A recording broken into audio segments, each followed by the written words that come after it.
ইসলামী শ্রমিক আন্দোলন, এই সবাই মানুষের একটি ঐতিহ্যবাহী সংগঠন। যেই সংগঠন এই সভাপতি সাহেব সবাই একসাথে করেন, সবাই আইন, শ্রমনীতি আইন এবং ইসলামী শ্রমনীতি বাস্তবায়নের লক্ষ্যে এবং ইসলামী শ্রমনীতি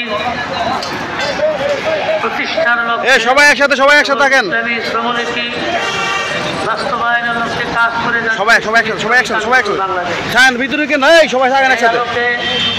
আমরা ইসলামী শ্রমিক আন্দোলন বাংলাদেশের যোদ্ধা হয়ে কাজ করছি।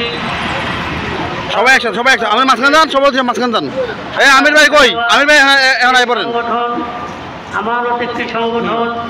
আমরা যারা সারা বাংলাদেশ থেকে এসেছি আমরা সকলেই ইখলাস এবং খুলুসিয়তের সাথে এই সংগঠনের